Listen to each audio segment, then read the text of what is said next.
Rothuama le Keimi Bung riat na ngai thla ka lo hun le ta a he thum thu hi thinlung le ti tak zeta ngai nom ti taka ilo ngai thlak the nan ka du sak na sang ber ka hlan chu a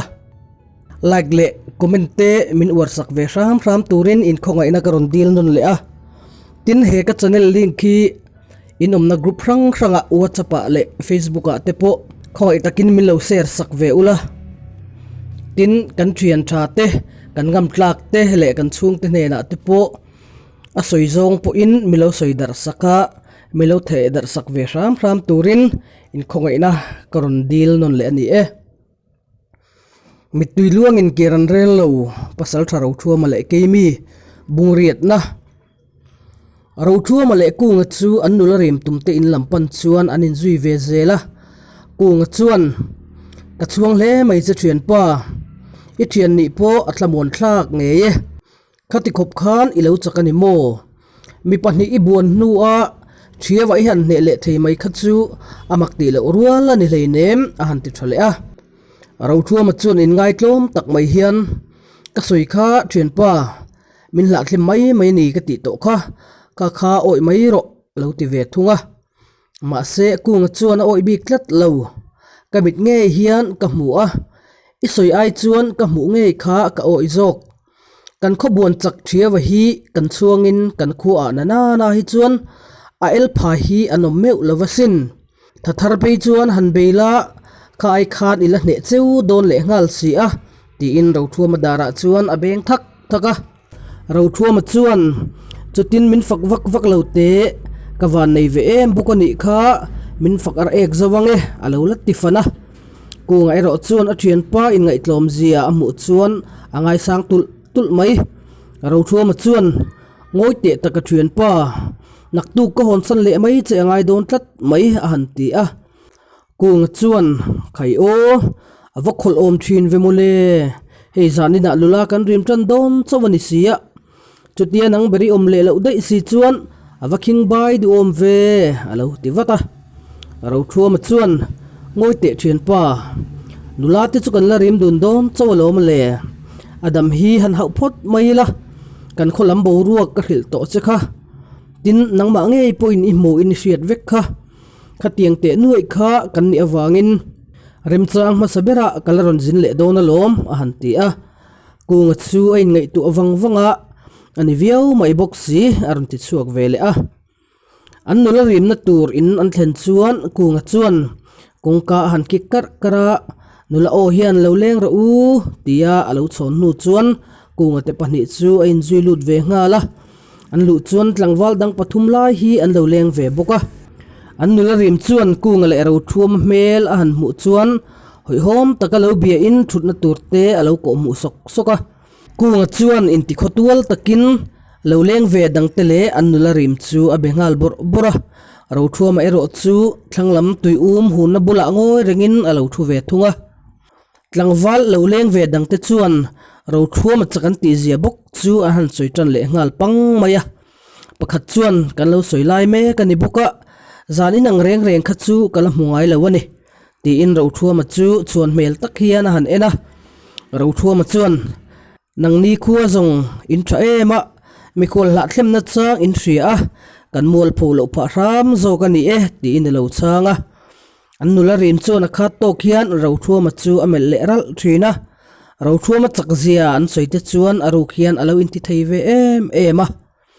chutia Rothuama chanchin le achak zia ngot mayan ti chu Rothuama chuan nuama ti lo wangin tera u ti dangi vorang ukhai enge vo in lamte nang ni in tho hloma ti in zo bik po nei lo hian han zota tlangwal dang ho chuan an chhun lam na tho te chu an soi clear a to pa kunga chuan ke ka chhun lam na chu a ha thlak lo pian maya ha thlak lo via ve ti lo chuan ka ha pui zek loya engtia han soi ber tur nge moni le han ti chuan an nula rem chuan kunga chu alo mel rala tuma hriat si lo hian Rothuama chu aron nui le saka Rothuama chuan engna fakau nge moi lo tho bik thin le chutia soi po soi thiam lo na chu hriata cha kom ting mai lom alo ti chuan tlangwal dang ho chu an lo nui dara ma se an nula rem chuan kunga chu an mel le deuh ko ka a than chu midang ta hriat thiam thei turin kunga chuan a ron choi chuak palang ti a hlau tak zet ani ma se hlau angala nero arem silova a soi tak takang ti hlau ru tak chung chuan aningot trin mai ukung eng hna nge moilo thobi ke em le min han thil vela mole a han ti ve a kunga chu anui kur renga a khai ka soi ri lo mai nge ti pa in vok chobel chuan lai chu a chok sawa ti dang an soi kai hrep nu chuan tlangwal dang lo leng ma sa te chu trin tumin an thota sanga an nula rem chuan ohoho enga tinge in tho tak oi mai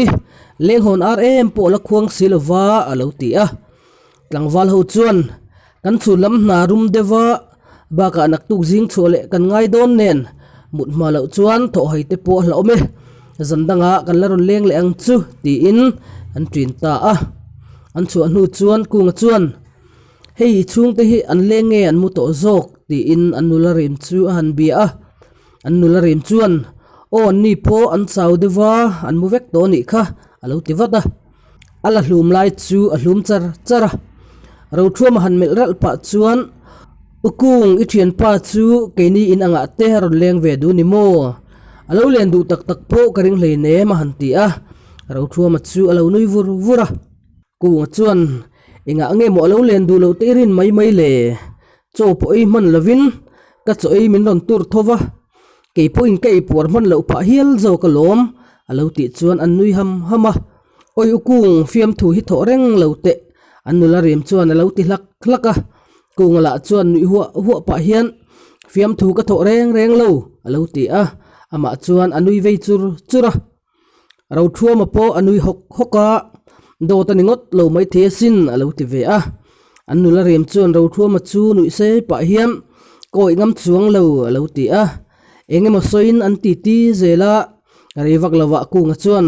konge in thiar ka du riau mai tikhan loin kom teu ti in a thian te pani chu a han thla phalta a Rothuama te pani chuan soituran van dun nge mai reingia lan ngoi dun wanga Rothuama chuan soi mai tur a hresi lo ami pa zo kania han biak masak chu amoin a hresi a soitura han ngai to chiam thina abo tul mai boxi atopa zong nula zok chu aron tong chuak tange a Rothuama chu ilunga len mel hle mai a i thian pa la chuan aron hloi mau mai si chea len tur dang tam om ve nen aron ti chuak ta a Rothuama chuan mai a kenin khoilama nge mu len na turte han review se min ti le ti in alo sang ve a an bo ruak po azang ta de huai mai ma se ani na taka chuan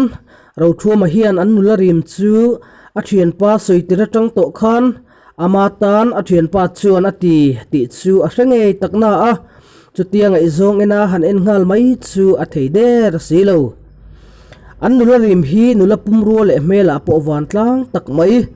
mai fang fel wang mai le rual kom thiam takani a nula ngolam deuh sam seizan mai mitmeng fe kak mai hi ani a ama to ka chuan in leng po anga thin viau reng ani ma se Rothuama zong kan thiat tong khan nulami lo zet mai ngai zong pa ngai tia soitur phei chu pakhat ma la nei lo le meichia buai pui ngai lo ramwa le saka bak ngai tu nei lo ani me hawa nula ai chuan tukla uram ngodur pui mai hian alunga len zok tleta meichia zokina za theilo chua an helte ani got lo chuan ngai zong le du pui nei na chang a hredone moni le ti turang chi kha ani tlat mai nula mel thale filte chu a mulavin a hrelo po ani bik lo tuna an nula rimek po chu a mel hrim phei chu thalawati po ani lova ma se ngai zong nei chak na le phur na nei lo hrim ani zok chu wangin thian thakom ba ka kom tumna anei lo reng reingial ain kom nu chuan leng hon aron khuang chia kunga po nui thu hian ron lut vele tabuka an nula rim chuan ye katang em ni pek i wathang rei char ve alo ti fiama kunga chuan kan local ma khan ka thian pa hian ek rei dan min thrila ka hanjir thina lo mole ati chuan an nui ho dara Rothuama chuan nui tut chung hiam iwa erei lo si ve thiam in ti te reng nen alo ti fiam ve thunga trin mai tum chuan Rothuama te pahni chu an tho ta uai maya chutia trin an tum lai tak chuan vengmong lama satla e ti thom an theta mai chu vele mang tha po in mang tha fum fe man talo chuan Rothuama te thian dun chu an tlan tanal nal maya Rothuama chu ina atlan lut roka apu silai chu achu nga la chem tum chu samhi ma khungin silai nen chuan man mo takin atlan chuak le nga la apu in ta ya phim khur viau turani ngai o aron ti po chu achang man to lo thui fe tlan nu chuan anunga akung chuan aron phave a ti chuan satlak na vengmong lam chu an pantador dora tlangwal dang ho po satla ti ria in an man ron nei ang nen satlak na lam chu an ron pan khoma mei cherchi in anin aw khom chel chula vengmong mei thai vok sapuin ase hi alo ni a avok ala len vak lo wangin ram hnuai lama alo podai to mai hi ani a Rothuama te pahni chu athleng ma sapol ani awangin mei cherle silai nen sakei chu an zui ta a alo thleng ma sa apiang in mei cher nen an ron zui ngal zel boka tlangwal zong chu karlawa sakei turin ram hnuai an tlan liam zo ta duak mai lali chuan chutia a in leng te pahni mangtha po in mangtha fum fe man lawa an tlan liam tamai chu poeti in Rothuama chu mule chak em maya Rothuama po sakei uma akal ve nge arina wangin mule thei hlau be seina nen apa nena chuan thilchin chang khe chiang tura vengmong lama kalve chu adil taroi maya arin lo le be seilo devin apa chuan alo rem ti ve mai boka alom nge mai hetiang huna hian mi pa te chau an kal ngai lo renga asa na lama kal ve lo ma se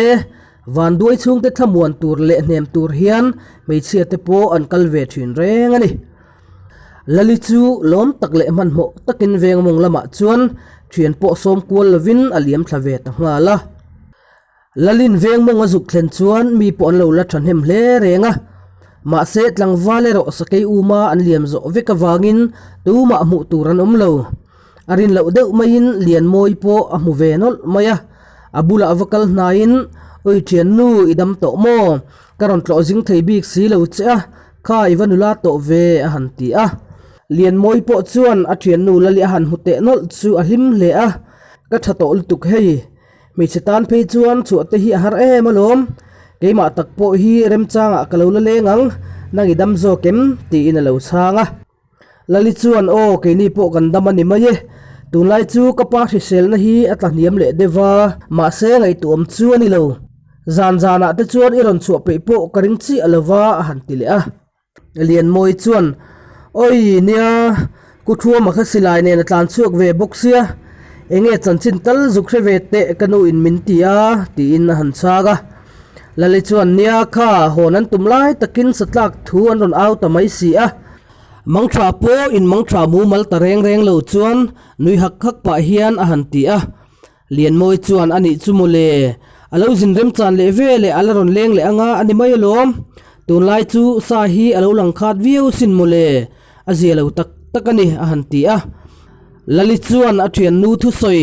alo jin le huna ati lai chu alo la fu hle maya oi thian nu chu hon le mai te tum naim ni alo jin chawi mo kan ti mai sin a han ti le rama lian moi chuan o jin chave ma se tunlai an kholam bo ru ka ri deuh ba ka a thian te dam lo anom nualin a soya tun tum alo jin chu a in ti boilu tuka chelpo kan chel ngam lo ani hi naktu ka hon tum mole ani han ti chuan lali chu atek chuai mai pa ngai deuh hian ani tak chu mole ni alo jin le huna te kan lain kom le thei mang chu alo ti liam ve maya lian moi chuan oi ke chu thian nu omrei thei po kan ni lo kanu khan hon har hlau sia hetia chin chang te ka hriat to chuan ka twin san mayang che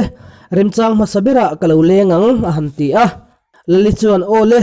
nia iladam kor em kha han hong ro khai ke po komrai kher lawang ilo leng nge don ni o ti in anin mangtra a ti chuan lian moi chu anin lampanin a hong ta a lian moi kal nu chuan lali chu ai ngei to na sa hle mai chutia Rothuama naktuk maya hona tumani si chuan zanina amu le nge chu angai ani anlo len lai khan eng ma chu tiang lam soimi silova ama takpo in zona changpo alo hrechi bok lo nen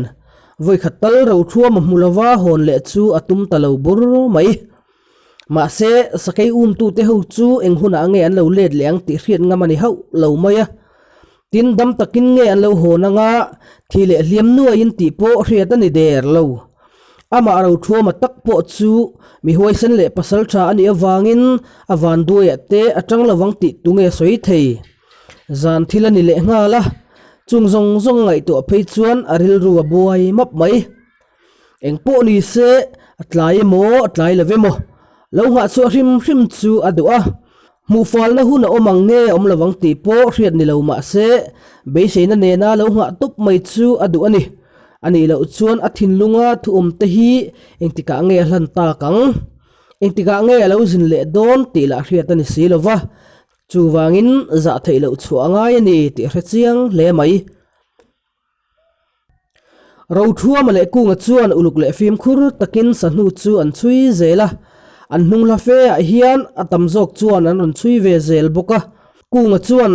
midang ho lo nga veri phot chu a tha jok long mo a han ti thina Rothuama la chuan idu le lo nga ro ati san then maya soinon le ngam chi ni hek su le an chuya a chui po an chui thui to kher mai atopa chuan kor cheng chezet maya hian an chui thleng ta a kor chu thui po an zo ma in puk ang reng deu lungpui lian zet mai na a hlia khup kara chuan sakei chuan a sase chu lo hnuk lu ta Rothuama ten thlen chuan sakei chu a in tho sata kunga chuan nuama ti faran lo kher mai ama sakei la chu a mu thei der mai silova mutur chuan kal nai hle angai don ba ka mei thir ne na kalangai dona chuti ani lo chuan ka hlum ngai na om don hau lo mai Rothuama chuan a mei cherken chu a han siam tha sau sawa a vap te chu le anor thla in a han king kak deva mei cherpo a al eng sut mai a thian pa hne na chuan I hlau Dwm ni a han ti a kunga chuan alu lo thing vata ma se mela chuan a hlau dew ni ti chu a hriat viau tho mai Rothuama chuan a silai le amu chu a han endik le te a chuti chung chuan sakei chu na satak mai hian alo in tho saku ka asa se chu lak saka phal lo mel kher mai Rothuama ero chuan silai muthun that mol pa chuam yak ma la ka kap tho thawang che ati cher mai Rothuama chuan a mei cher ken lai chu kunga pek pa in thian pa ingam to ka hnai hian mei cher hi lo king la kein kan ve hna yange ani in tho samai mai hi chu inga ma ngai su a han ti a kunga chuan a chang hau lo buk ngau pa hian mei cher chu ala ve mai boka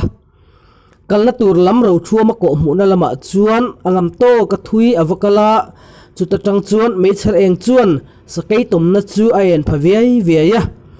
Rothuama chuan thom dim takin sakei tom na lam chu apan boka adu angza na sakei chu ala mu chian theilo wangin a thian pa chu tlem kalbel le hlek turin a han huya ma se kungam chin chu atop ta tlat mai Rothuama chuan a thian pa chu a han hui non ngial thina ma se kunga chuan che chunzai reng arel thei to lo adin na hmuna chuan khur zai chung hian adinga a thian pa hlau mel le khur na salu tu ka mu chuan Rothuama po in phut ena ain du talawa amo love kunga le sakei tom na chu hlam thum lo liam ani to miau lovani Rothuama chuan pen khat a han pen ma le hreta chuta chuan sakei mit de thiang rual mai chu mei cher en chin lawa chuan a han muta a chu ba ka eng be sei tur om to lo ti hria in a han tin tawang maya ma se sakei chu a thei pato pa loin tho samek le chevereng ani wangin aka mai thei bik tlat lo ma se aka wat lo chuan a in hnai to si a sakei chuan asa se ram chu puitum tu chu tu po ni se azuan mai hre don hau lo ti chu chiang sa ani a Rothuama po in chu hreranin asilai chu atin uluk kher mai chuti na kalain an hnunga aron zui tu thanem takte thom aron hnai to si a chumi hlau thong le mangang chuan sakei po aphili buai nga la a mu rem zuan mai du mela puta chuta zet chuan Rothuama chuan ami ta han siai wanga mi puiron nan chin male sakin zuan tuma abo niam suai lai tak mai chuan asilai chu han met puak ta dur maya anai set sot boka asilai pu rol chuan sakai chu op ngal rupa Rothuama chuan atumna amit le amitin kara tak akafu ani ti an shengala ma se sakai chu thi ngal mai lo wangin aron thole tatlat mai Rothuama silai muthun boilai tak mai chuan theile theilo hian aron zuan tamai Rothuama chu alo vir zoka a noi thing tu luang kara tak mai chuan atla zep tot maya asilai la aper ngal nal boka sakai na tum taka zuan thel ti hriat rualin aron herle ngala silai chu nam hana to meu lo wangin Rothuama chuan asami ma achem tum chu aphor wada sakai ron zuang non le chi chu athatop hian alo vai tamaya chu zet zong sakai po ina tur tabik lova dul ther nuang chung chuan Rothuama kebula chuan aron tla thum ta truk maya Rothuama chuan han sa non le sak tumina han tin uaya ma se chezui tur tak lo wangin achem chu ada thale ta zoka sakai rap chung chuan thoka han laham hama a thian pa chu han ena a mela chuan hlauna hlir muwa thian pa hlau tur to love heya bobron man ro khai kara bedreng to nia ati chuan kunga chu mai chernen kur dat chungin alokal hnai ve ta rama reilo te a khotul tlang wal anon thleng chop chil ve ngala Rothuama sakai ka le avok se chu anon muin soituran nga lom ker mai kunga po a hlauna ten an kian san ngal duaka a soitur nga ber atang ngal boka sakai chu an han bel cheng vat hloma Rothuama chuan amit le amit in kara takalo ka pa tin athin le aril te chu avoi khat lo vaya khan a thler chena sa hle boka handam chuang ina zia zang alo om lo wani Pasaltha dang le valu pa te chuan Rothuama chu an choi moi thiam le a ma se Rothuama ber chuan awan nei liao ani thu bak soi du der lo ti chuan azon tur hlang te siamin tlangwal ho chuan phur takin sakai le asa se chu an zon hong ta a in an thlen chuan avok se neitu veng mong mei thai na an lu pui ma sabera nu naw le mei chia po an lo la than hem veo mai chung zinga chuan Rothuama mu nge tuma lo changar lalipo abang lo anung bera Rothuama chu aron thleng ve a an lo lom kher mai ma se mizak zum ti taka mi kara chuan a thei angin abiru ram zela achang phei chuan a han zong le ri thin lalipo in chuang takin alo zong ngar boka sakai chu lalina an zon chole a atuka alu ai tur chuan an tin san ta hloma ma se lalina ero chuan Rothuama chu akal ve du meu lo wangin